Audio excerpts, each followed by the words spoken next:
Messieurs, laissez-moi commencer par une vérité que beaucoup d'hommes découvrent trop tard. Il n'existe pas une seule manière de toucher une femme, mais il existe des zones précises qui déclenchent chez elle des réactions émotionnelles profondes, souvent bien avant toute réaction physique.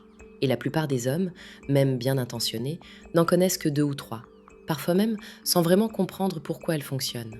Aujourd'hui, je vais donc vous parler de 7 zones, mais comprenez bien ceci, ce ne sont pas seulement des zones du corps, ce sont des portes émotionnelles. Je vais vous expliquer pourquoi elles sont si importantes en m'appuyant sur la psychologie, la physiologie et les neurosciences, et ce que j'ai appris durant mes années de pratique en psychologie relationnelle. Si vous intégrez réellement ces 7 points, vous observerez une réaction profondément différente chez votre partenaire. Vos mains ne seront plus seulement des mains, elles deviendront un outil de connexion.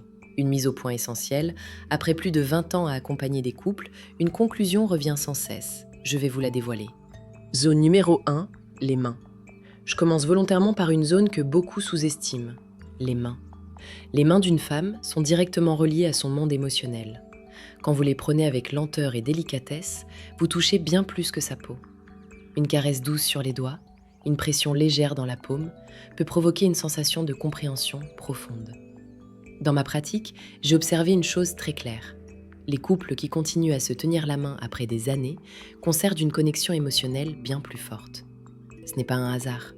Le contact des mains libère de l'ocytocine, l'hormone du lien et de la confiance. Un détail important, souvent négligé.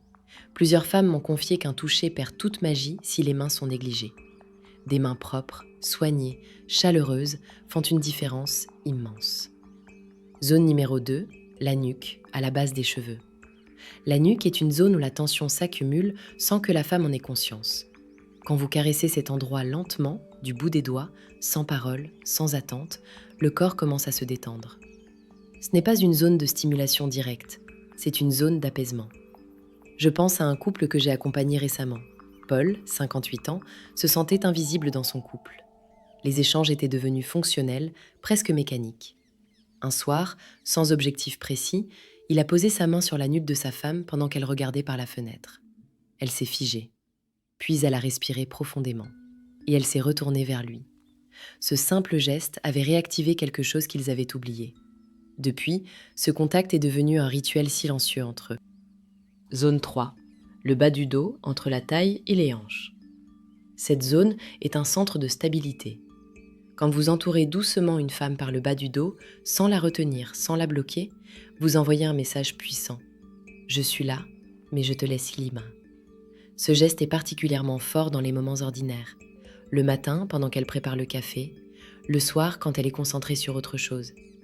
Votre poitrine contre son dos, vos mains posées avec calme, sans mots. C'est une présence, pas une prise. Zone 4. Le creux sous la mâchoire, derrière l'oreille. Cette zone n'est accessible que lorsque la confiance existe. Elle est extrêmement sensible, mais aussi extrêmement révélatrice. Un toucher trop appuyé la ferme, un toucher chaud et léger l'ouvre. Claire, 47 ans, m'expliquait qu'elle ne se sentait plus désirée, mais surtout plus respectée. Le jour où son compagnon a commencé à caresser doucement cette zone, elle a ressenti quelque chose de différent. Pas du désir brut, de la considération. Et c'est souvent ce que les femmes attendent en premier. Nous avons déjà vu ensemble que le toucher féminin ne commence jamais par la stimulation. Il commence par la sécurité, la présence et la qualité de l'intention. Maintenant, entrons dans les zones restantes. Celles qui, lorsqu'elles sont approchées avec respect, permettent à une femme de s'abandonner sans se sentir envahie. Zone 5. La zone entre les omoplates.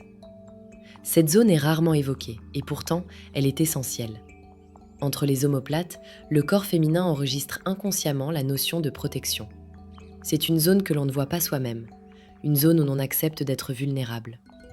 Quand vous posez votre main à cet endroit, sans pression, vous lui transmettez un message silencieux mais très clair. Tu peux te relâcher, je veille. Beaucoup de femmes me disent ressentir une sécurité immédiate à ce contact. Le mental ralentit, le corps suit. Ce geste n'a rien de sexuel en apparence, et c'est précisément ce qui le rend si puissant. Zone 6, l'intérieur des cuisses, près du genou. Je tiens à être très précise ici. Il ne s'agit pas des zones intimes, il s'agit d'une zone de transition émotionnelle. L'intérieur des cuisses, près du genou, est une zone paradoxale. Elle est proche, mais pas intrusive. Elle évoque la proximité sans la forcer. Quand vous approchez cette zone lentement, vous dites implicitement « Je suis proche de toi, mais je respecte ton rythme ». C'est une étape essentielle que beaucoup d'hommes ignorent. Les études montrent que les femmes perçoivent souvent un toucher trop direct comme une rupture de sécurité. Cette zone agit comme un sas émotionnel. Elle permet au corps de dire oui, sans pression. Zone 7, le bas du ventre, autour du nombril. C'est la zone la plus surprenante pour beaucoup d'hommes. Et pourtant, c'est l'une des plus importantes. Le bas du ventre est le point de rencontre entre l'instinct, les émotions et la confiance. Beaucoup d'hommes évitent cette zone ou la touchent trop rapidement. Or, c'est une zone qui demande une délicatesse absolue. Posez votre main chaude lentement, comme on pose un objet précieux. Quand une femme accepte ce contact, elle ne vous confie pas seulement son corps, elle vous confie son monde intérieur. C'est un geste qui ne fonctionne que s'il est sincère, sans attente, sans précipitation. Pourquoi ces 7 zones fonctionnent réellement ? À ce stade, une question revient souvent. Est-ce vraiment si sensible ? Est-ce que les femmes réagissent vraiment à ce point ? La réponse est claire, oui. Le corps féminin ne réagit pas uniquement à la stimulation physique. Il prête les informations en 3 dimensions, physique, émotionnelle, relationnelle.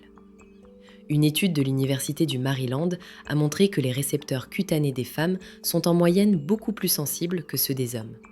Certaines zones, la nuque, derrière l'oreille, les doigts, le bas du ventre, déclenchent une libération accrue d'ocytocine.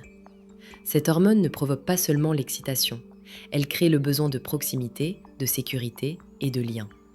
Autrement dit, ces zones ne sont pas érogènes, ce sont des capteurs émotionnels. Quand elles sont touchées consciemment, le corps féminin reçoit ce message. Cette personne est sûre, je peux m'ouvrir. Le rythme compte plus que la technique. Une étude de l'Université de Stanford a montré que les femmes réagissent plus intensément au toucher lent et subtil qu'aux gestes rapides ou appuyés. Quand le rythme est juste, il ne s'agit plus de technique, il s'agit de communication. La main devient un langage. Et c'est là que beaucoup d'hommes se trompent. Ils cherchent la bonne méthode alors que tout se joue dans l'intention. Les femmes ressentent immédiatement si votre toucher est présent ou intéressé.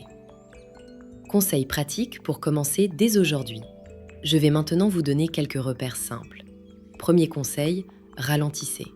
La lenteur est votre allié. Un toucher rapide dit « je veux quelque chose ».